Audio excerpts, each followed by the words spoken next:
السلام علیکم ورحمۃ اللہ وبرکاتہ اعوذ باللہ من الشیطان الرجیم بسم اللہ الرحمن الرحیم یا مقلب القلوب ثبت قلبی علی دینک آمین ثم آمین برحمتک ارحم الراحمین۔ سورۃ بقرہ آیت نمبر 122۔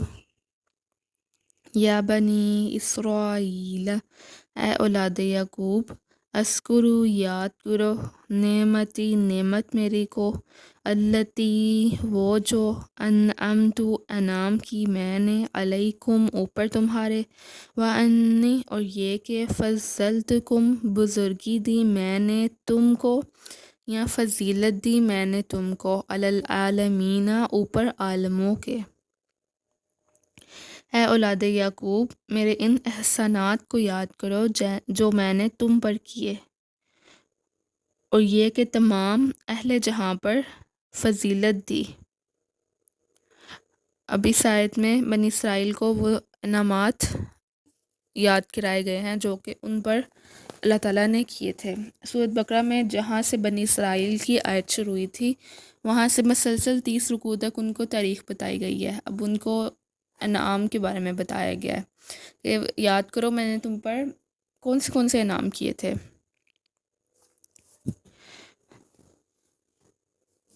وَاتَّقُوا اور ڈرو، یومن اس دن سے، لا نہیں، تجزی کفایت کرے گا، نفسن کوئی جان، ان نفسن کسی جان کی، شیئن اور کچھ اور، ولا اور نہ، یقبلو قبول کیا جاوے گا، منہا اس سے، عدل بدلہ، ولا اور نہ، تنفعہا نہ فائدہ دے گی، شفاعتن اس کی شفاعت، ولا اور نہ، ہم وہ، ینصرون مدد کیے جاویں گے۔ واتقوا یوما لا تجزی نفس عن نفس شیئا، اس دن سے ڈرو جب کوئی شخص کسی دوسرے شخص کے کچھ بھی کام نہیں آئے گا، ولا یقبل منہا عدل، نہ اس سے معاوضہ قبول کیا جائے گا، ولا تنفعہا شفاعت ولا هم ینصرون، اور نہ اس کی سفارش فائدہ دے گی اور نہ ان کو مدد مل جائے گی۔ ولا تنفعہا شفاعت ولا هم ینصرون، نہ اس کوئی سفارش کا فائدہ ہوگا نہ ہی ان کو مدد ملے گی۔ اس قیامت کا دن ایسا دن ہوگا جس دن کوئی بھی نفس کسی نفس کے بالکل بھی کام نہیں آئے گا، سب کو اپنی اپنی پڑی ہوگی، سب کو نفسی نفسی والا عالم ہوگا، اور اس دن نہ ہی کسی کی کوئی سفارش کام آئے گی۔ جیسے کہ آج کل کچھ لوگوں کا یہ عقیدہ ہوتا ہے کہ ہمیں تو ہمارے پیر پکشوا دیں گے، یا ہم تو سید ہیں، ہم تو سیدھے جنت میں جائیں گے۔ تو چاہے آپ سید ہیں، چاہے آپ کسی پیر کے مرید ہیں، لیکن آپ کو اپنے قیامت کے لیے، اپنی آخرت کے لیے خود ہی سامان اکٹھا کرنا ہے، خود ہی ایک حساب سے سفر کرنا ہے، اور اپنے لیے نیکیوں کو جمع کرنا ہے۔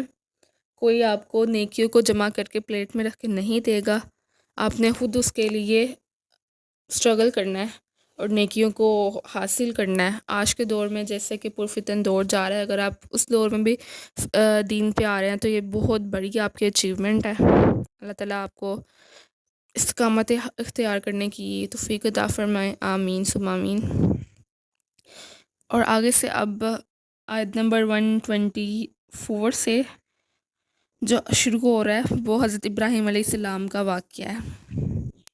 وَإِذْ، جس وقت، ابتلا آزمایا، ابراہیم کو، ربہ رب اس کے نے، بکلمات ساتھ کئی باتوں کے، فَأَتَمَہُنَّ پس پورا کیا اس نے۔ اور یاد کرو جب ابراہیم کو اس کے رب نے چند باتوں میں آزمایا، انہوں نے ان کو پورا کیا۔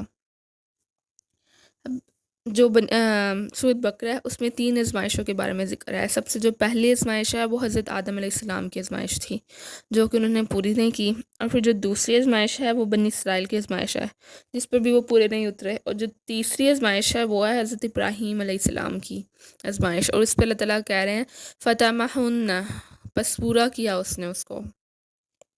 اب جو بنی اسرائیل حضرت ابراہیم علیہ السلام کی جو آزمائش ہے وہ بہت کافی مشکل آزمائش ہے، اور ان کو اپنی زندگی میں طرح طرح کی آزمائشیں ملتی ہی رہی ہیں۔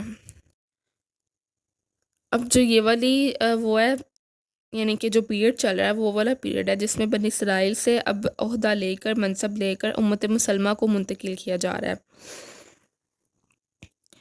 اب یہاں سے وہ والی تاریخ سنائی جا رہی ہے جب بنی اسرائیل کو دے کر آزمایا تھا اور ابراہیم سے لے کر آزمایا گیا تھا، کہ بنی اسرائیل کو طرح طرح کے انعام کیے اور پھر ان کو آزمایا، اور حضرت ابراہیم علیہ السلام سے لے کر، حضرت ابراہیم علیہ السلام سے بہت سی چیزوں کے ذریعے لے کر آزمایا گیا۔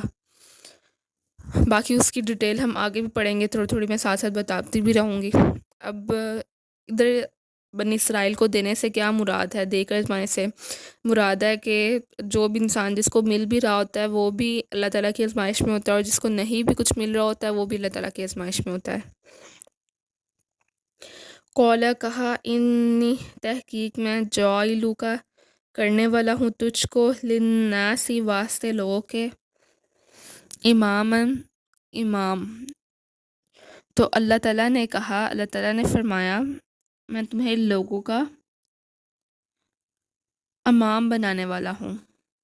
دیکھو پہلے اللہ تعالیٰ نے فاطمہ ہنہ سرٹیفائڈ کیا ان کی جو آزمائش پہ پورا اترنے کو، اس کو قرآن پاک میں سرٹیفکیٹڈ کر دیا، اور پھر بعد میں اللہ تعالیٰ نے کہا کہ میں تجھ کو پوری تمام لوگوں کا امام بنانے والا ہوں۔ قول کہا، ومن اور اولاد میری ذریتی، قول کہا ومن ذریتی اور اولاد میری۔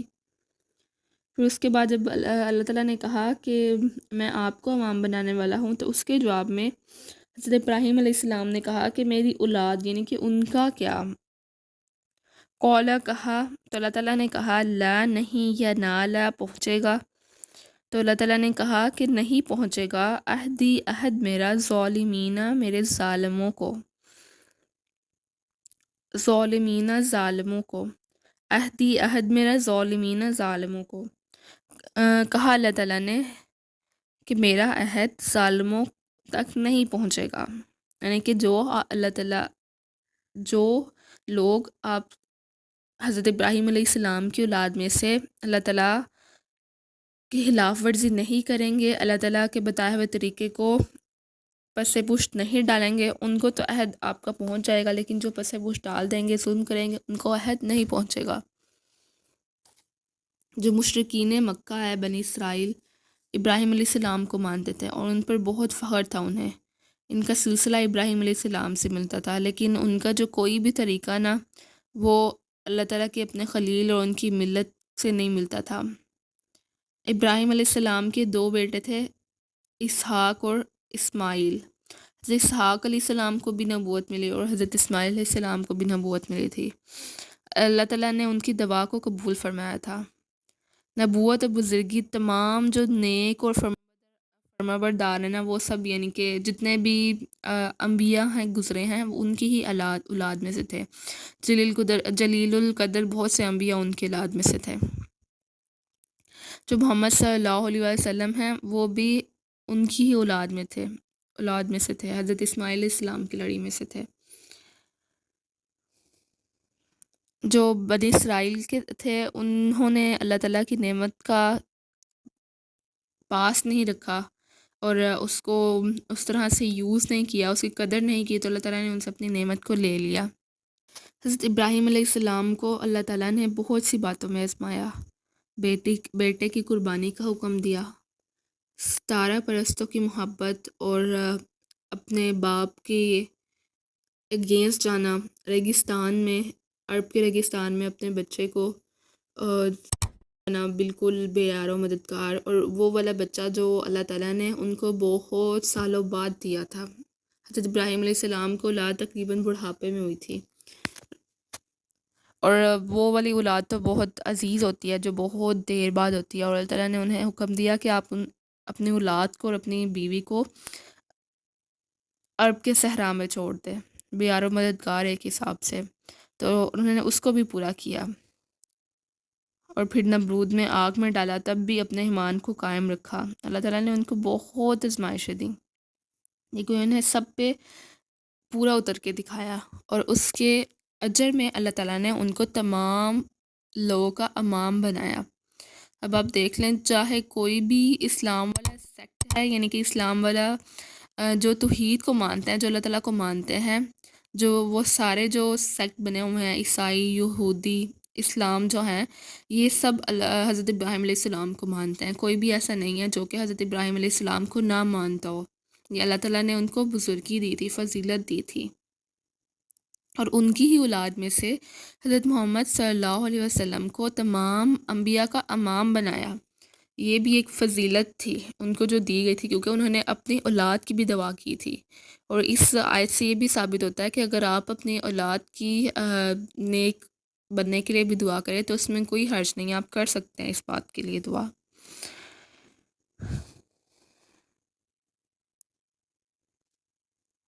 جو حضرت ابراہیم علیہ السلام پر احکام نازل ہوئے تھے صحیفوں کے ذریعے، وہ کچھ میں آپ لوگوں کو بتا دیتی ہوں۔